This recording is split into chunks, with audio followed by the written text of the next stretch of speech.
make his tour around Iowa, but it's always great when Congressman Feenstra comes back to Council Bluffs, where Congressman Feenstra got his start. So thank you for all coming out today. Without further ado, Randy Feenstra. Yeah, thank you so much. But we gotta keep our foot on the gas. We have to keep our foot on the gas. And what you have, all the people that are here, they can do it. They can make it happen. So I just want to say thanks for coming today. I know it's Thanksgiving week. We have so much to be thankful for. But it's just great that I can get around the state and meet everybody, and I'll take some questions.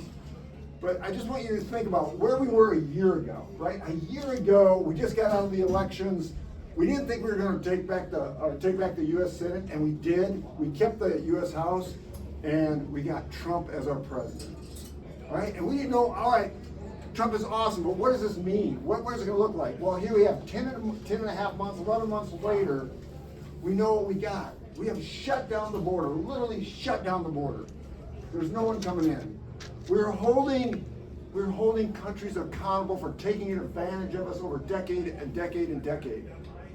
Trump was so excited about this. I was on Air Force One with him mid-July, and I'm a fiscal hawk. He put his arm around me. He goes, "Hey, Feenstra." He goes, "June was the first month in 16 years that we finally took in more dollars than we spent. Now, 40 billion of that was tariffs. But I said, if we do that month after month after month, that's how you get to a balanced budget. That's how you reduce our deficit. And that's what we're doing. And then energy independence. You know, we were buying oil. You think about what's happening in Venezuela today and China today. We were literally buying oil from Venezuela and China. That is shut off. Shut off. We finally got a peace agreement with Israel and Gaza. We got a peace with Hamas. We got a deal that sounds like it's going to happen with Ukraine. I mean, things are really moving. And then we have the big, beautiful bill, the reconciliation bill. I was with Dan and Shipley and Zeke. We wrote the largest tax cut. Were you in there at the time? I wasn't there. No. But we wrote the largest tax cut in U.S. history, in Iowa history. And to write the reconciliation bill, which is the largest tax cut in U.S. history, was incredible. I was one of several that went to the Library of Congress every day to write this bill. And every day we get a sheet from the president. Hey, these are the things that we want included in it, right? I made these promises. These are the promises we got to keep. And we did. No tax on tips, no tax on Social Security, no tax on overtime, and it went on and on. But as I was writing this bill, I started thinking, what can we do for Iowa? What can be in this bill that is really going to move Iowa? So I talked with our ag chair. I sit on ag committee also. I said, let's put as much as we can of that farm bill into this reconciliation bill. And that's what we did. 85% of the farm bill was in this big, beautiful bill. Crop insurance, SNAP, depreciation on 179 depreciation. Then I started thinking, what else can we do for manufacturing? Right? Around here, all of Iowa, Council Bluffs, we do a lot of manufacturing. So can we incentivize, can we create levers to incentivize manufacturing here? And we did. We did immediate expensing, meaning that you could get dollars quickly by immediately expensing. If you build new or if you add on to your manufacturing facility. And we're going to see the possibilities of what this is going to look like over the next 6 to 12 months and seeing manufacturing grow. We also created tax reduction on bringing in manufacturing from other parts of the world, onshoring. Right? We lost so much manufacturing over the last decades to countries around the world, and now we're going to bring it all back. And as I was writing this, I thought, we need a salesperson. We need somebody that can sell Iowa to make sure that manufacturing happens right here, right here. I was in Cambridge, Massachusetts, talking to all the pharmaceutical industry, talking about the security issue that we have. That a lot of our drugs, 80% of them, are made in China. I said, this is a massive problem. So we incentivize manufacturing, and they all said, we got to bring this back. We got to take it out of China. We got to bring it back to the U.S. I said, not only bring it back to the U.S., but bring it back to Iowa. We have the skills, we have the workforce, we have the ability to make this all happen. And that's why I want to take Iowa to new heights, because we can do this. Now, maybe you probably don't know all about me. Born and raised just north of here, in a small town in Hull, Iowa, in the northwest corner of Iowa. Right? Grew up, had a paper out, worked at the local bakery. When I was in high school, woke up at 3 in the morning, learned how to work. Then I worked at the pizza ranch, just like this, and I met my wonderful wife. My wife of 33 years. We had a pizza ranch romance. We worked together, and then we got married. We had 4 wonderful children that went to the same school I did. Right?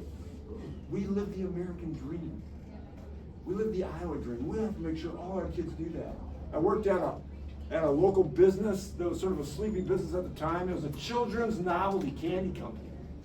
And all of a sudden we came out with Black Forest gummy bears. They were a hit around the country. This is in the 70s and 80s. And then we came out with sour mega warheads, the first sours in the country. And you would have thought they were M&Ms. People loved them. I was head of sales calling on Walmart Corporation, Target Corporation in Minneapolis, calling on 7-Eleven in Dallas. Traveled the country. You can't have a better job selling candy. That's what I did. But my wife said, hey, you gotta be a dad. You gotta be a husband. So I pivoted and I got into government. Became city administrator of our community. And I'll tell you, it was tough. All right, I went from a fast-paced, high-energy job, all right, in private sector work, being head of sales, to a land of red tape and bureaucracy. Literally red tape and bureaucracy. Mayor, you know all about this. There's a lot of things that sometimes it's hard to get done. And I said, hey, we gotta change government. We gotta change the way we do government. We gotta have results. We are all taxpayers. We're all customers. We gotta make sure that we have results-based governments. And through that time, from city administrator to county treasurer to being in the state senate to Congress, everything I do is how do we create results in governments? How do we make government more effective and efficient? How do we run it like a business? And that's what I did. So that's what I want to do for this state. So how do we take this state to new heights? I got four quick points. Number one, we have to be the most business and ag-friendly state in the country. The most business and ag-friendly state in the country. That means we have to continue to reduce regulations, continue to work and lower property taxes. We have to make sure that people want to come here and grow their business. We want to make sure that our businesses here continue to expand. Think about Council Bluffs, what it could be if we continue to grow and expand. Number two, we have to make sure that we have world-class education again. When I grew up, we were number one in education, number one.